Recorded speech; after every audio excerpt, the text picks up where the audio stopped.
Nah, kita lanjutkan kembali materi mengenai diksi atau pilihan kata. Kemudian yang harus diperhatikan berikutnya adalah kelaziman.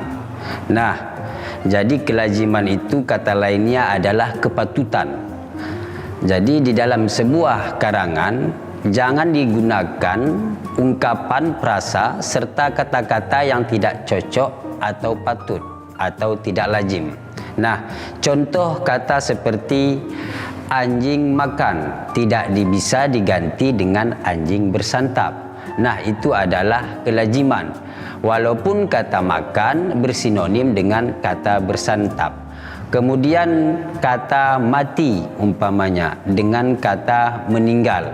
Nah, binatang itu telah meninggal. Itu adalah sebuah ketidaklaziman. Kata meninggal biasanya digunakan untuk manusia, sedangkan kata mati biasanya digunakan untuk binatang atau hewan.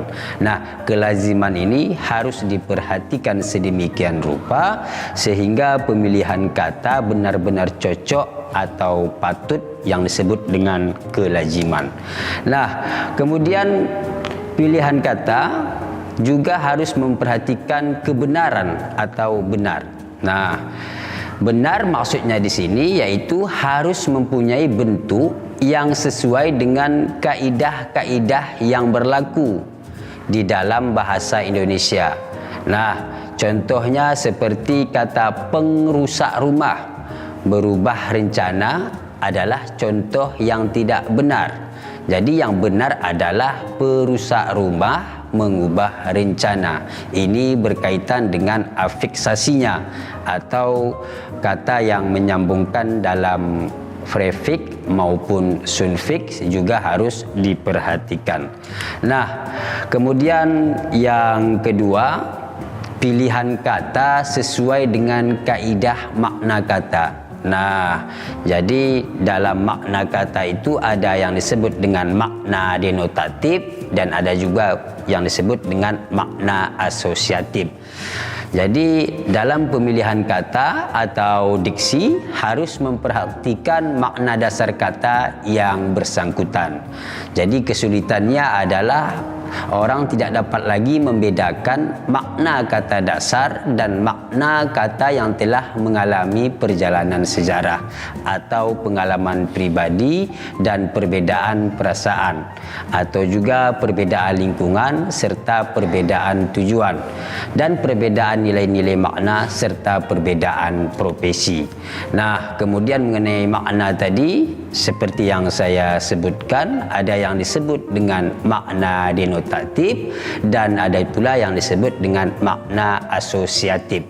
Nah, makna denotatif adalah makna dalam alam wajar secara eksplisit, atau makna wajar ini adalah makna yang sesuai dengan apa adanya. Jadi makna denotatif ini bisa kita temukan dalam Kamus Besar Bahasa Indonesia. Jadi makna denotatif secara harfiah adalah makna yang sesungguhnya. Jadi denotatif adalah suatu pengertian yang dikandung sebuah kata secara objektif. Nah, sering juga makna denotatif disebut juga sebagai makna konseptual. Contohnya kata makan, itu memiliki makna memasukkan sesuatu ke dalam mulut, dikunyah dan ditelan. Jadi makna makan seperti itu merupakan makna dari denotatif. Nah, kemudian ada pula yang disebut dengan makna asosiatif. Nah, makna asosiatif berbeda dari makna denotatif. Ia tidak tetap.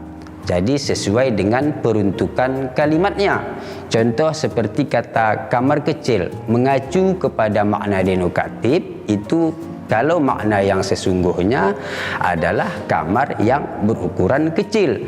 Tetapi kalau kita kelompokkan pada makna asosiatif, maka kamar kecil ini berarti juga jamban. Nah, kalau pada kelompok makna asosiatif. Jadi kita tidak boleh lupa apakah suatu makna kata itu denotatif atau asosiatif. Nah, dalam persoalan pemilihan kata ini juga harus diperhatikan. Kemudian yang ketiga, kaidah lingkungan sosial. Nah, dewasa ini pemilihan kata kadangkala kita tidak memperhatikan lingkungan sosial di mana kita berbicara. Jadi hal ini sebetulnya harus sangat diperhatikan sekali karena akan berpengaruh terhadap pemahaman interpretasi dari orang yang mendengarkan atau membaca teks tersebut. Dalam pilihan kata atau diksi itu harus diperhatikan lingkungan pemakaian. Jadi dapat kita lihat berdasarkan yang pertama tingkat sosial. Nah, seperti yang kita ketahui, strata sosial di masyarakat kita mulai dari bawah, menengah, atas, tinggi dan seterusnya.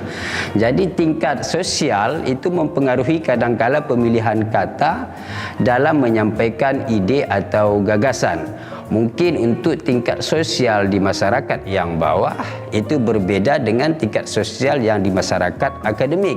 Sehingga persoalan pemilihan kata ketika kita berkomunikasi baik secara lisan maupun tulisan sehingga tujuan yang ingin kita sampaikan bisa tercapai, jadi kita harus memperhatikan tingkat sosialnya sehingga pilihan kata yang kita gunakan dapat mewakili ide atau gagasan yang hendak kita sampaikan.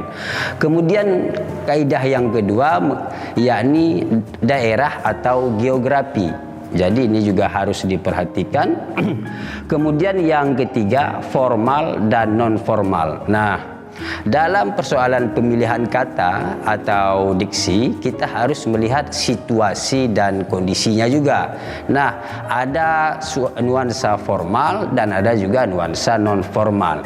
Jadi kegiatan-kegiatan yang formal itu pemilihan katanya jauh lebih tertib, tepat, cocok dan sesuai dengan kaidah bahasa Indonesia yang baku. Tetapi berbeda situasinya pada saat situasi non formal. Jadi mungkin hal-hal demikian kurang diperhatikan karena esensi dari kegiatannya bersifat non formal. Kemudian kaidah yang keempat adalah kita lihat umum dan khusus. Jadi kata-kata itu ada yang bersifat umum dan ada yang bersifat khusus. Nah, kemudian pemilihan kata juga berkaitan dengan kaidah karang mengarang. Jadi pilihan kata dalam karangan atau tulisan dapat dilihat dari dua sisi.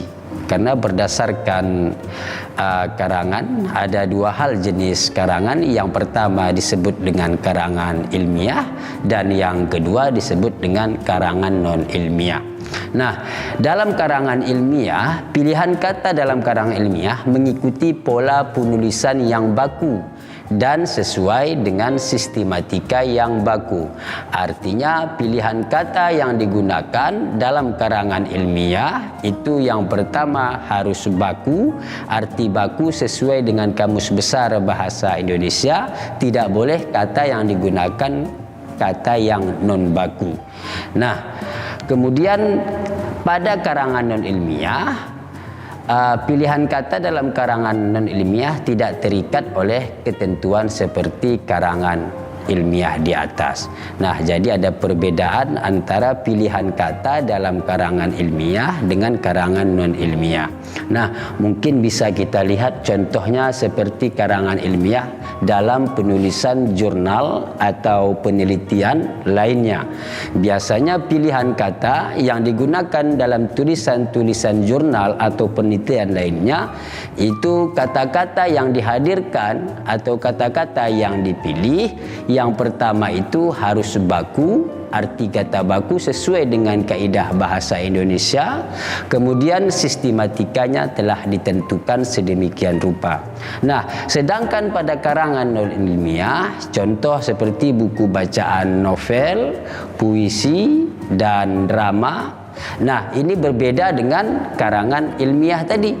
Pada karangan non ilmiah ini, teks-teks tersebut tidak terikat oleh kata-kata yang harus baku dan sesuai dengan sistematikanya.